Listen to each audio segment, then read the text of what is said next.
Boa noite a todos. Hoje nós estamos já chegando à nossa aula número 67, que nos traz o capítulo 25º do Evangelho segundo o Espiritismo, onde através de 11 parágrafos comentados por Kardec, nós vamos começar a compreender um pouquinho melhor o que é a necessidade do necessário e muitas vezes aquela ânsia incontida que nós temos de procurar ou de transformar a nossa vida, a nossa existência material apenas na busca pela posse das coisas transitórias, esquecendo do objetivo da existência, do objetivo de cada encarnação. Aqui nós temos os temas: ajuda-te a ti mesmo, observai os pássaros do céu, não vos afadigueis pela posse do ouro, todos trechos, todos ilustrados com trechos selecionados do Novo Testamento, e aqui todos eles são de Mateus, e o segundo deles faz parte daquele momento conhecido como o Sermão do Monte, que nós podemos considerar a avant-première do cristianismo, que foi a cerimônia pública de apresentação do cristianismo à humanidade terrestre. Jesus, ali naquele instante, naquela tarde bonita, naquela tarde memorável, ele apresenta a humanidade ainda muito primitiva, ainda muito prisioneira das sensações e dos sentimentos inferiores. Ele apresenta a revelação do amor, a filosofia do amor. E é exatamente a filosofia do cristianismo que nós podemos considerar como sendo a filosofia do amor, que transforma aquele homem antigo, aquele homem primitivo, no ser renovado, que vai procurando ajustar-se àquele perfil do homem de bem que nós temos traçado no Livro dos Espíritos, no capítulo que trata da perfeição moral, e aqui no Evangelho, no capítulo Sede Perfeitos. E que nós fizemos assim um levantamento na sequência inicial desse estudo, como é o comportamento desse homem esforçado, desse homem que se propõe à regeneração.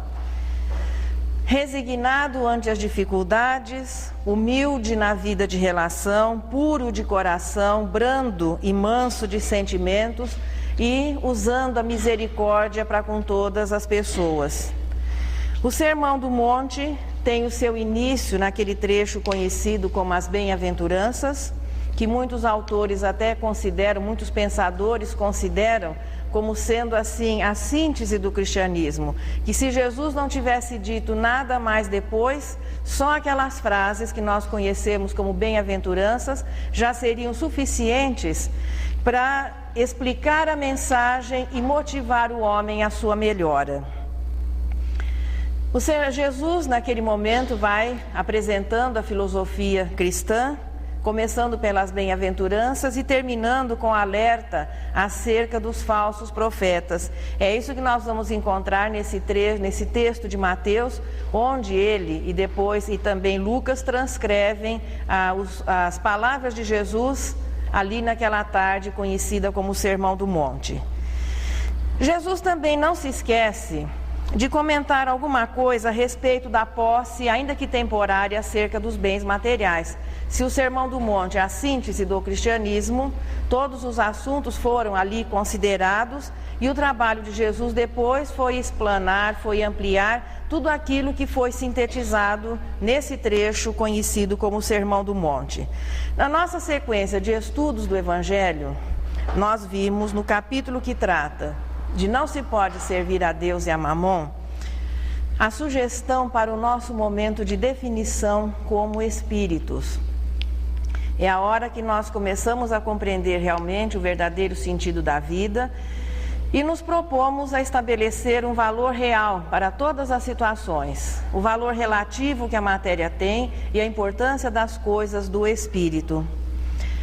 A estranha moral que foi visto também recentemente.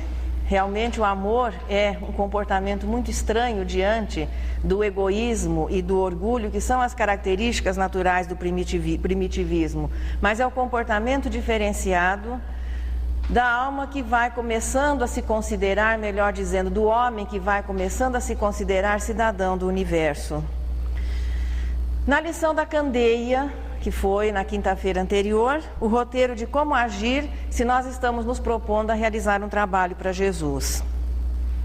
O buscar e o achareis são as sugestões de como estabelecer um equilíbrio, de como nós convivermos em harmonia com as necessidades humanas, ainda tendo corpo, nós temos que prover o seu sustento, a sua sobrevivência, os recursos para que possamos viver, para que possamos cumprir os nossos compromissos. E essa situação nova surgida, que é esse esquema também que vai se incorporando ao nosso dia a dia de servir a Jesus. Como cumprir os nossos compromissos materiais, se, além do mais, a complementação desse capítulo vai vir na sequência, no capítulo 26º, que tudo aquilo que for feito em nome de Jesus vai ter que ser realizado gratuitamente. Tudo aquilo que nós recebemos para realizar a tarefa em nome de Jesus, nós não vamos receber nenhuma recompensa material por esses trabalhos. E para que não haja confusão entre desprendimento e ociosidade, entre ideal e exaltação, ou como conciliar ainda os nossos interesses humanos, que ainda os temos, como é que nós vamos conciliar isso com a nossa proposta, com essa proposta de mudança, com essa visão mais ampla, com o nosso propósito de realizar alguma coisa em benefício da humanidade. Nós sempre sugerimos aos companheiros que quando encontramos esses textos no nosso Evangelho segundo o Espiritismo, dá uma olhadinha no Novo Testamento, porque a compreensão do que veio antes e aquilo que vem depois, geralmente o trecho é selecionado de um capítulo. São versículos que foram selecionados para ilustrar aqui o capítulo do Evangelho, mas que lá eles fazem parte de um todo. E aí nós conseguimos compreender melhor, é o que Kardec naturalmente fazia. E se nós percorrermos o capítulo 6 do Evangelho de Mateus, nós vamos vendo que Jesus, ele vai assim encaminhando, desenvolvendo a ideia, para que se chegue a essa culminância que é a confiança em Deus, o ajuda-te que o céu te ajudará. Ele começa em primeiro lugar, na sequência deste assunto, ensinando a orar. É ali que nós vamos ver pela primeira vez ser proferida a prece do Pai Nosso, que em nenhum momento foi indicada como única prece a ser feita, mas foi o pensamento de Jesus, a prece de Jesus, e Ele nos permitiu participar do seu pensamento através das suas palavras, procurando mostrar à humanidade que prece era um ato íntimo, que deveria ser realizado de uma maneira muito simples e muito sincera, que não havia necessidade de pessoas ou paramentos ou locais especiais para que nós pudéssemos conversar com Deus, que é a prece. Depois ele realça a importância do jejum moral, fala acerca dos tesouros que é importante que sejam juntados no céu, onde nem a ferrugem nem a traça vão consumi-los. Observa que não se pode servir a dois senhores, voltando ainda no assunto do não se pode servir a Deus e a Mamon. E entremeia, então é aqui que nós vamos encontrar no parágrafo número 6, para quem estiver seguindo, mas que no Evangelho de Mateus corresponde aos versículos 19 e 21 desse capítulo 6, acerca da infantilidade de acumular bens materiais, ou seja, de dedicar toda a nossa vida apenas procurando juntar coisas que nós não vamos poder levar conosco. Não acumuleis tesouros na terra, onde a ferrugem e os vermes os comem, e onde os ladrões os desenterram e roubam. Acumulai tesouros no céu, onde nem a ferrugem, nem os vermes os comem. Porquanto onde está o vosso tesouro, aí está também o vosso coração.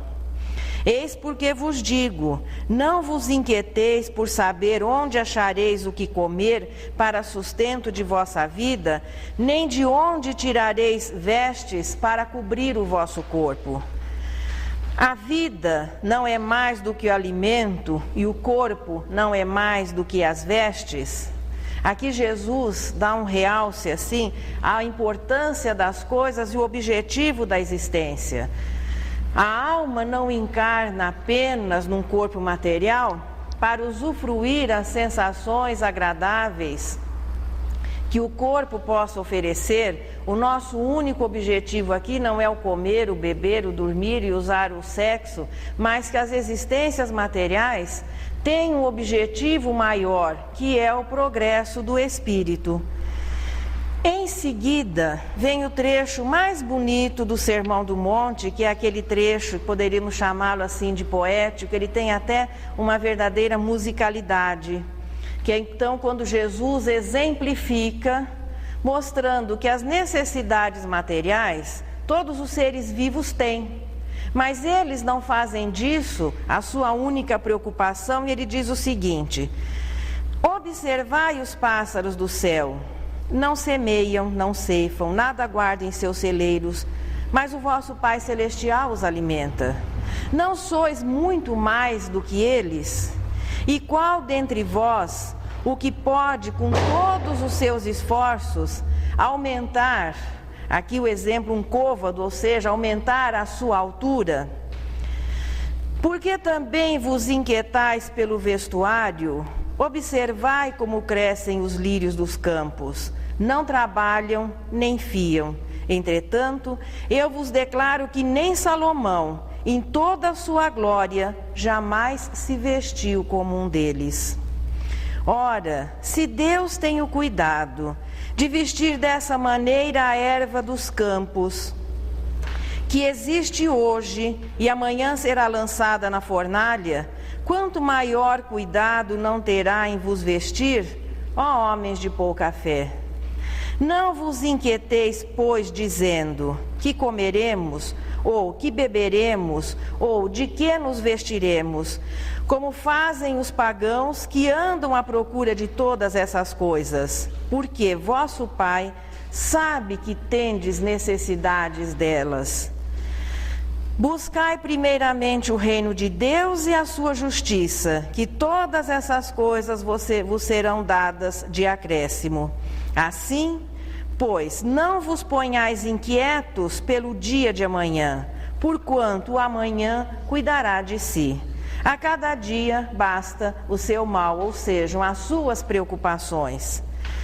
Aqui Jesus estabelece, veja, uma comparação entre o comportamento de quem sabe a verdade e o comportamento daquele que ainda não foi beneficiado com ela, no sentido, os pagãos ou as pessoas que não tinham uma religião definida, no caso aqui não era no sentido de religião, mas aqueles que não tinham conhecimento maior, tinham até o direito de viver apenas a vida material, mas os que já têm, não. Que nos preocupássemos com o reino de Deus, que é o desenvolvimento do amor, e com a justiça, pois é o sentimento de justiça que, quando vai sendo desenvolvido, faz com que nós comecemos a considerar o direito do próximo. A primeira expressão de justiça, a justiça humana, é estabelecer o nosso direito, mas o verdadeiro sentido da justiça é considerarmos em primeiro lugar o direito alheio.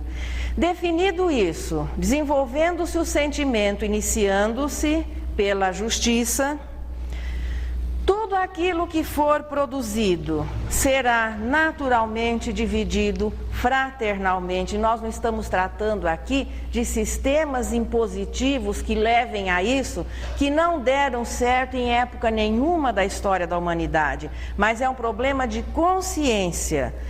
Dentro dessa linha de raciocínio, todos terão a sua cota do necessário, todos produzirão porque o trabalho vai ser uma situação de consciência, resultado do quê? Da instrução, da educação. Nós vamos nos libertando daquela ideia de trabalho, imposição, mas considerando o trabalho como um fator essencial ao progresso. E a justiça, a partir do princípio, considerar-se o direito do próximo, vai estabelecendo a legalidade de todas as relações. Jesus alertava, ele procurava transmitir isso aos seus companheiros, àqueles que já podiam se propor a ser candeias vivas e que se estavam preparados. Vamos nos lembrar de André Luiz, quando o trabalhador está pronto, o trabalho aparece. Se eles já tinham noção, percepção do verdadeiro sentido da vida, se estavam compreendendo as palavras de Jesus, era o momento de não se preocuparem apenas, como faziam os que não conheciam, com as preocupações primárias de ordem material. Que cumprissem a sua parte, sim, é o buscar. Ninguém está desobrigado ao trabalho para sobreviver. Nós vemos que os seres mais simples da natureza, cada um dentro da sua realidade, trabalham para a sua sobrevivência. Mas que o buscar vem aqui representado no trabalho honesto, tudo se resolveria, não faltará o necessário àquele que se dispõe a isso, pois Deus não é insensível às necessidades da humanidade. Quando nós estudamos esse trecho, eu sempre me lembro assim que quando a massa que formou o planeta Terra desprende-se da estrela-mãe, inicia o seu próprio desenvolvimento, a sua própria organização, tudo que existe hoje já estava planejado. Todos os elementos necessários para que a vida hoje se apresente da maneira como ela é, já faziam parte daquele planejamento e daqueles elementos iniciais. À medida que o tempo ia passando, a natureza foi se organizando e nada foi esquecido. Todos os seres vivos têm o seu necessário no seu habitat natural, todos buscando, encontram o que é necessário para sobreviver, inclusive a espécie humana, que, a bem da verdade, é aquela que tem atrapalhado um pouquinho a vidinha de todos os demais. Mas todos nós encontramos até agora tudo aquilo que é necessário para viver, para sobreviver e, melhor dizendo, viver até muito confortavelmente. É por isso que Jesus, então, nesse trecho, é o número 1 aí do texto evangélico, ele já vai afirmando o seguinte: pedi e se vos dará, buscai e achareis, batei à porta e se vos abrirá. Porquanto quem pede recebe, quem procura acha, e aquele que bate à porta abrir-se-á. Qual homem dentre vós que dá uma pedra ao filho que lhe pede pão? Ou se pedir um peixe, dar-lhe-á uma serpente? Ora, se sendo maus como sois, sabeis dar boas coisas aos vossos filhos, não é lógico que com mais forte razão vosso Pai que está nos céus dê os bens verdadeiros àqueles que pedirem? Não foi necessário que nós disséssemos a Deus quais seriam as nossas necessidades, como a natureza deveria se organizar. Nós encontramos tudo pronto e temos transformado algumas coisas, interferido um pouquinho, mas não dependeu dos nossos sábios conselhos para que Deus se dispusesse às realizações. Antes de que tivéssemos consciência das nossas necessidades, a natureza terrestre já estava organizada de modo que elas pudessem ser supridas. Deus deixou ao homem o trabalho de buscar, que é o esforço, mas vem a promessa divina, que esse esforço é sempre compensado com o retorno. E através do nosso trabalho, através da busca que se inicia nas primeiras expressões, Foi o trabalho predatório, servindo-se daquilo que a natureza nos colocava à disposição, que nós temos vivido até hoje. O cristianismo veio revelar a existência de um mundo muito diferente daquele que até então era considerado a vida espiritual, a imortalidade da alma, a continuidade. Jesus, em várias oportunidades, falou claramente em outras situações, através assim de parábolas, mas o que fica bem claro, e é a filosofia do cristianismo, o cristianismo só se torna lógico se entendido à luz da imortalidade. Quando ele dizia que o seu reino não era deste mundo, queria preparar o lugar, no momento ali conversando com seus discípulos, quando ele falava do reino dos céus, sempre situações onde ficava bem claro que não tinha nada a ver com a realidade material que eles estavam naquele momento vivendo. Sempre falando de algo que transcendia a matéria, alguma coisa futura, e era uma promessa, assim, não é bem promessa, uma afirmação segura da existência dessa continuidade e da qual, depois da sua partida, ele deu as provas, apresentando-se em aparição não tangível, visível, mas não tangível, e depois, através de aparições visíveis e tangíveis que hoje nós falamos assim mais popularmente como materializações. Apenas que o fato, veja, de nos sabermos espíritos e que independemos do corpo, não nos desobriga das nossas responsabilidades materiais. A conquista do céu, ou seja, a elevação moral, a pureza, é o resultado, muito pelo contrário, da maneira saudável como nós vamos convivendo com a vida material, com os bens materiais. E o segredo, ou seja, a sabedoria disso tudo, nessa convivência, estabelecer assim limites, ou melhor dizendo, critérios definidos. Não ser escravo, que é aquele apego extremo, e nem julgar-se senhor. Mas temos consciência de que nós somos apenas gerentes, Jesus chamaria de mordomos, que é aquela pessoa que não é o proprietário, mas é o responsável consciente.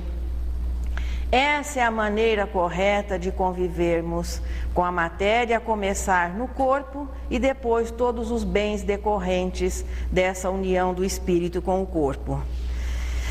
E o progresso moral, para que o espírito pode progredir, é a afirmação que nós vamos encontrando lá no livro dos Espíritos. Todos os espíritos estão sujeitos à lei do progresso, e a lei do progresso se realiza através das múltiplas reencarnações, até que o espírito atinja aquele coeficiente de pureza que lhe permita continuar o seu progresso independentemente da convivência com a matéria. Para encarnar, nós temos que ter um corpo. A lei do progresso é que determina essa continuidade. Para encarnar, nós temos que ter um corpo. Esse corpo vai ter necessidades que são estabelecidas em quantidade e qualidade através de uma outra das leis morais, que é a lei de conservação. Para suprir as nossas necessidades, os critérios são estabelecidos pela lei do trabalho. É a lei de reprodução que dá início à ligação espírito e matéria. É a lei de destruição que nos permite o desligamento quando o corpo não oferece mais condições de manter essa ligação através do perispírito. E é a lei de justiça, amor e caridade que nos orienta como nós vamos nos conduzir moralmente dentro da vida. Cuidar do corpo, portanto, é realidade para todos os seres vivos. E Deus até hoje tem garantido, aqui no nosso planeta Terra, tem garantido que continuemos a encontrar tudo o que é necessário para a nossa sobrevivência, desde que busquemos, desde que nos ocupemos, desde que trabalhemos. Então, o necessário para que possamos viver é garantido por Deus, através do quê? Da providência divina. A providência divina é a maneira pela qual Deus se materializa ao homem, a maneira pela qual Ele se manifesta ao homem, melhor dizendo, a todos os seres vivos. Deus conhece todas as nossas necessidades e a elas provê da maneira como se fizer necessário. E a terra produz o suficiente para alimentar todos os seus habitantes. Alguém agora poderia pensar assim, né? Captei o pensamento, mas isso não é o que acontece em verdade. Tem muita gente que desencarna em uma miséria extrema, sem conseguir o mínimo necessário, perecendo pela carência assim absoluta de recursos, enquanto boa parte da humanidade esbanja o supérfluo. Pareceria existir um desequilíbrio entre aquilo que a terra produz e aquilo que é colocado à disposição das pessoas que vão receber num clima de muita desigualdade. Pois é, Deus nos concedeu a vida no momento em que fomos individualizados e a partir daí começamos a nossa jornada de princípio inteligente, simples, ignorantes, veja, simples na Constituição, ainda desconhecendo, começando o nosso aprendizado na sequência de tudo aquilo que os reinos mais simples da natureza podem oferecer, até que pelo acumular de experiência nos descobrimos raciocinando, aí iniciamos a nossa jornada como espírito na espécie humana. Deus tem disposto de maneira tal que temos encontrado tudo o que é necessário para a nossa sobrevivência, tanto que hoje já somos uma humanidade de provas e expiações, já com relativo desenvolvimento moral, o que significa que tivemos todas as oportunidades convivendo na vida material, desde os reinos mais simples da natureza, como espíritos primitivos, agora espíritos de expiação e prova. Deus tem garantido as nossas necessidades através do quê? Da providência, da provisão dessas necessidades. Apenas que a administração, à medida que o espírito vai se tornando capaz, à medida que ele começa a usar o seu livre-arbítrio, Deus vai confiando algumas tarefas, não só mais o buscar, mas administrar os recursos. E aí os probleminhas começam a existir.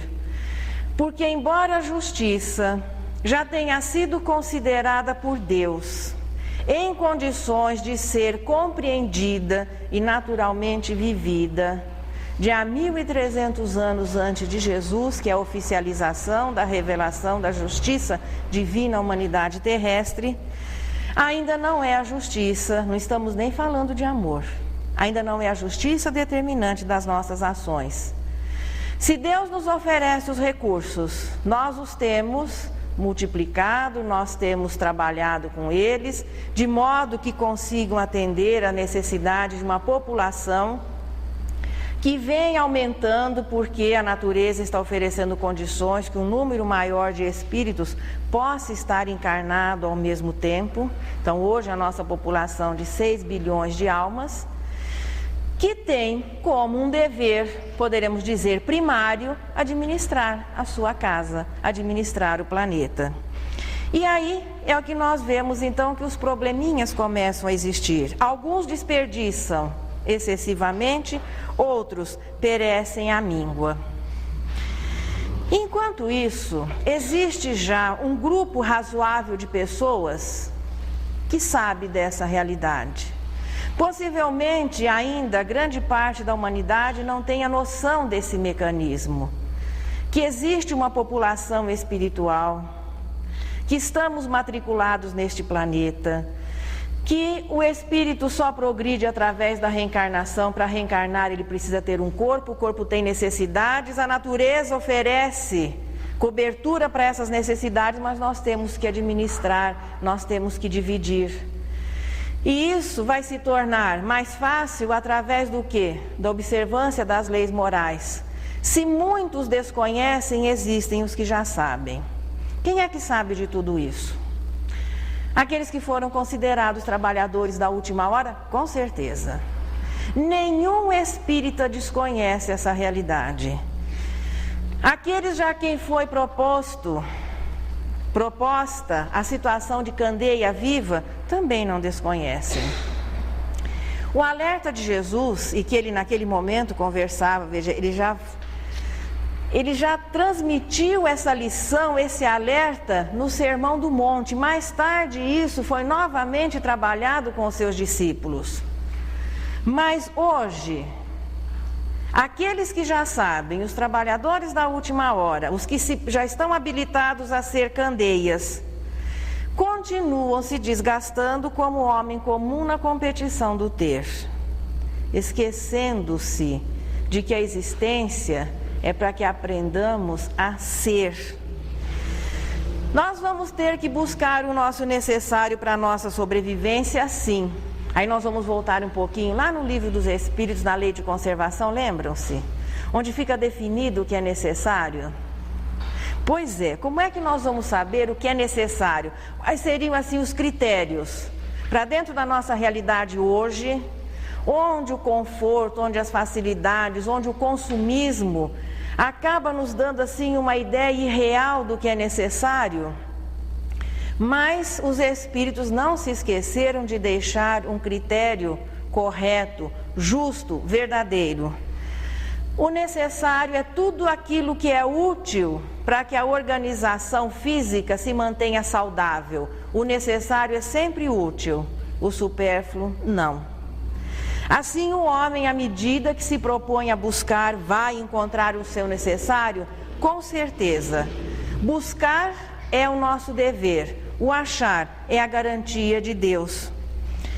Sem que ele precise se desviar tanto do seu caminho, sem desperdiçar tanto as energias, sem se comprometer tanto com o mundo, a ponto de que isso o impeça de realizar a tarefa maior, que, se nós já conseguimos nos entender como trabalhadores da última hora, se já está sendo feita uma proposta de candeias vivas, vocês acharam que o curso ia ser de graça?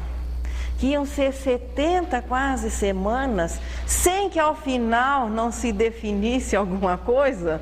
Nós já temos, possivelmente, acredito que umas 80 horas, considerando-se aquilo que se ultrapassa um pouquinho, de estudo sequente e sistematizado do quê? Da doutrina espírita, não só, mas das leis divinas, das leis morais, que são os princípios espíritas.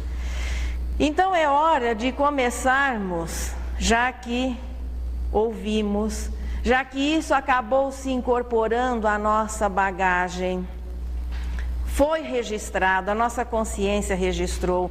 A proposta final do Evangelho, que a gente sempre gosta de lembrar que não é chá de flor de laranjeira, é uma proposta séria, definida, existe todo um plano. Veja que as lições finais, elas sugerem uma tomada de posição, uma definição por parte daquele que já percorreu as 1019 perguntas e respostas do Livro dos Espíritos, o Evangelho, a terceira obra, já tomou conhecimento do mecanismo que rege o intercâmbio entre o mundo espiritual e o mundo material, lá no Livro dos Médiuns. O Evangelho é o roteiro de mudança de comportamento, é começarmos a viver de acordo com aquilo que nós já sabemos. É quando Jesus alerta aos seus discípulos naquele momento, mas que serve para todos nós. É a mensagem, podemos dizer assim, muito presente, não é nada ultrapassado, é a mensagem que continuará servindo para o futuro, quando ele recomenda que não nos afadigássemos, que não nos cansássemos tanto pela posse do ouro, representando aqui as coisas materiais. Não vos afadigueis, para quem estiver seguindo, são os textos 9 e 10. Não vos afadigueis por possuir ouro ou prata, ou qualquer outra moeda em vossos bolsos.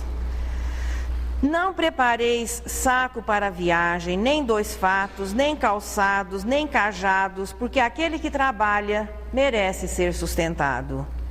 Ao entrardes em qualquer cidade ou aldeia, procurai saber quem é digno de vos hospedar e ficai na sua casa até que partais de novo. Entrando na casa, saudai-a assim: que a paz seja nesta casa. Se a casa for digna disso, a vossa paz virá sobre ela. Se não o for, a vossa paz voltará para vós. Quando alguém não vos queira receber, nem escutar, sacudi ao sairdes dessa casa ou cidade a poeira dos vossos pés. Digo-vos em verdade, no dia do juízo, Sodoma e Gomorra serão tratadas menos rigorosamente do que essa cidade. É a responsabilidade que se tem quando nós somos informados da verdade. A partir do momento que nós somos informados, a nossa consciência vai se tornando cada vez mais atuante. Portanto, o que Jesus recomendava para os seus discípulos nesse instante é que eles se preparassem para levar a mensagem, sem tantas preocupações de ordem material. Veja, os recursos, as condições existiriam de modo que eles pudessem realizar a tarefa e que levassem a quem quisesse aceitar, a quem quisesse ouvir, sem imposição. Não se trata de maneira nenhuma de valorizar a irresponsabilidade, a imprevidência, mas sim alertar acerca dos valores verdadeiros da vida. Os seus discípulos eram espíritos que haviam se proposto a realização da tarefa de dar continuidade à mensagem do cristianismo. Eram espíritos preparados? Eram. Mas eram pessoas também que tinham os mesmos problemas comuns que todos nós tínhamos. Todos eles tinham que viver, tinham que cumprir os seus compromissos, alguns tinham família. E Jesus, portanto, naquele momento os alertava que, para realizar a tarefa, eles não precisavam se empenhar tanto em se preocupar com recursos naquele momento para a realização, e dava exemplo assim de coisas simples. Que eles não se preocupassem com grandes malas, não se preocupassem com a roupa. Ele usava os exemplos a nível da compreensão, aquilo que era a realidade para eles. O exemplo da roupa, do cajado, do calçado, até mesmo para que não se despertasse a cobiça. Se eles estavam saindo para realizar uma tarefa de divulgação, que com simplicidade, mas com dignidade, realizassem essa tarefa, que os recursos Deus se encarregaria de colocá-los à disposição, desde que eles se esforçassem, desde que eles buscassem. Ocorre que se nós vamos conceder algum tempo para cuidar dos negócios do Pai, nós vamos, claro, que tirar esse tempo dos cuidados com os nossos interesses. Seria importante que cada um de nós, ou aqueles que já podem ser escolhidos, aí nós temos que voltar no exemplo daquelas pessoas que Jesus destacou da multidão: vem e segue-me. Por que é que ele escolheu A e não escolheu B? Ele sabia, veja, pela sua visão, não é nem visão, mas a sua percepção, nada se escondia à percepção de Jesus. Então ele sabia que aquelas pessoas que ele convidou diretamente estariam à altura de realizar a tarefa, porque, veja, no primeiro momento foram selecionados, depois dos 12 apóstolos, 70 trabalhadores. E aquele homem deu aquela desculpa: não, primeiro eu preciso enterrar o meu pai, o outro não voltou. Jesus sabia que aquelas pessoas estavam em condições de ser escolhidas. Quando o convite chega, e ele sempre chega de maneira que nós conseguimos perceber, e com certeza poderíamos nos dispor ao trabalho se reflexionássemos um pouquinho no que é o necessário. Já que, dentro da nossa realidade aqui, a maioria de nós dispõe até de um necessário razoavelmente confortável. Se todas as pessoas que já estão conscientes do que é a realidade, da necessidade que existe de se instruir a humanidade para que ela possa ser melhor, não continuando naquela situação de acomodação, de cobrar a transformação dos outros, de cobrar uma sociedade menos violenta, de achar que os outros deveriam trabalhar um pouquinho mais, quanto mais nós poderíamos fazer pela instrução da humanidade, se todos se dispensassem um pouquinho do supérfluo e fôssemos um pouquinho mais moderados.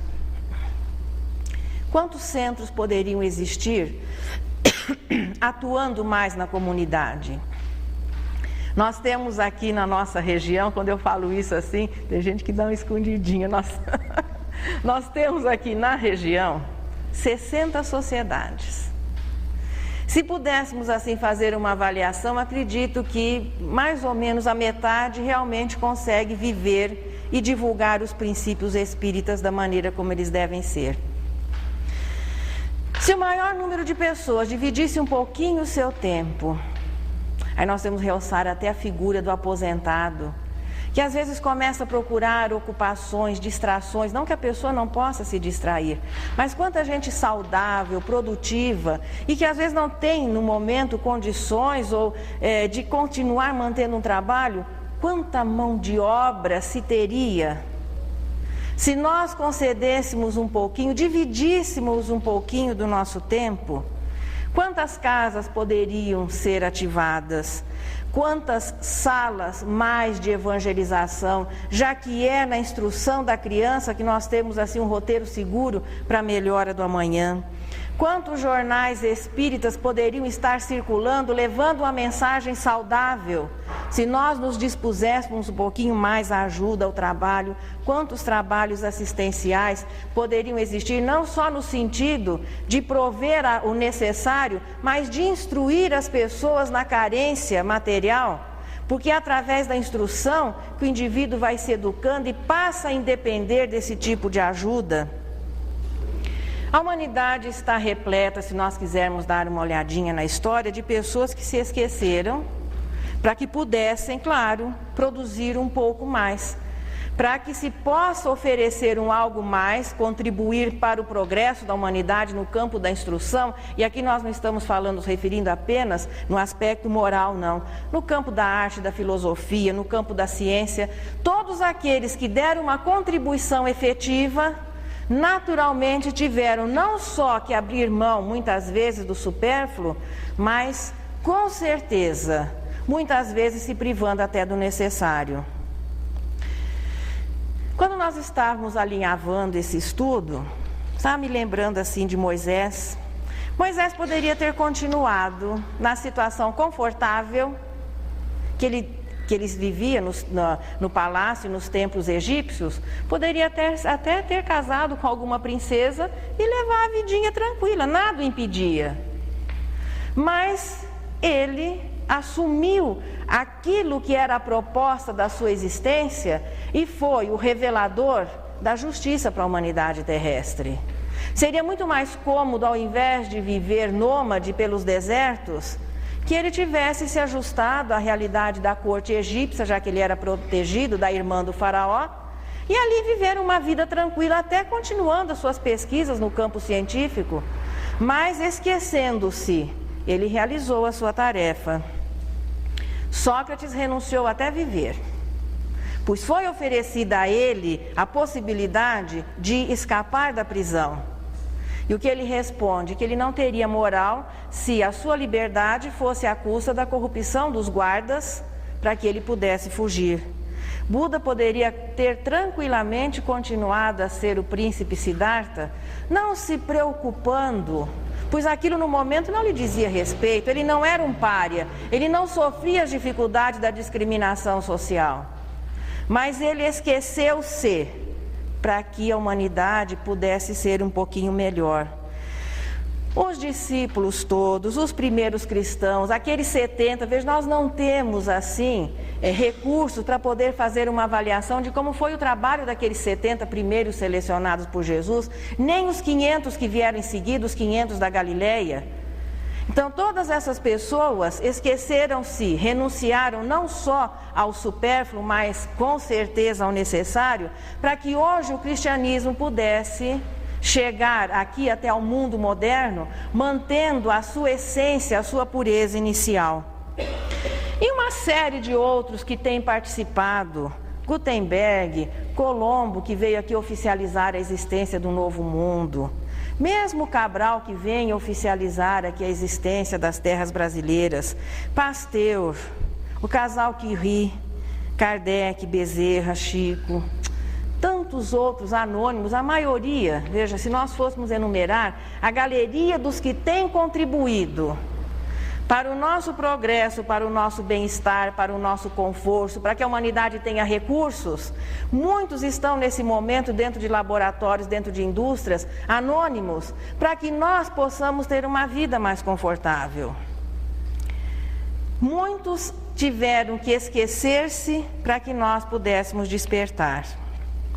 Mas todos os que optaram por buscar o necessário, tendo certeza que achariam o necessário para que pudessem ser o cidadão terrestre com uma vida digna, embora moderada, que dividiram o tempo do buscar para resolver as suas necessidades, para que nós pudéssemos hoje viver um pouco melhor, ter um conhecimento maior. Aí eu me lembrei nesse instante o exemplo de Paulo. Saulo era bem nascido, era filho de uma das famílias mais ilustres do povo judeu, tinha já um destino definido, o título de doutor da lei corresponde hoje a um título universitário, estava pronto para assumir o seu lugar no templo com a aposentadoria de Gamaliel, mas fazia parte das tradições, veja, da família judaica, que embora o moço se formasse, ele tinha que ter uma atividade, alguma coisa assim que ele pudesse ganhar a vida com as mãos. E da mesma maneira que a sua família o encaminhou para uma educação universitária, Paulo também era tecelão. E quando Saulo transformou-se em Paulo, depois do vem e segue-me com Jesus, ele realizou a sua tarefa, mas vivia modestamente dos seus recursos de tecelão. Isso fica claro nos textos evangélicos e na obra importantíssima de Emmanuel, que é Paulo e Estevão. Da mesma maneira que estes encontraram um nível de harmonia entre o ter e a nossa consciência da importância do servir, é a proposta de Jesus nesse capítulo. É claro que Jesus, naquele instante, falando para o momento e falando para a posteridade, ele teve que realçar muito essa renúncia, esse equilíbrio. Isso não significa irresponsabilidade. Vai ficar claro no dai gratuitamente que as pessoas não vão viver desse trabalho que vai ser realizado com Jesus em benefício da humanidade. Mas Jesus teria que ressaltar muito esse aspecto, porque ninguém precisa ensinar ou lembrar ao espírito imperfeito o que é para ele interesse pessoal ou o que é interessante para ele. Nós sabemos muito bem dessa liçãozinha.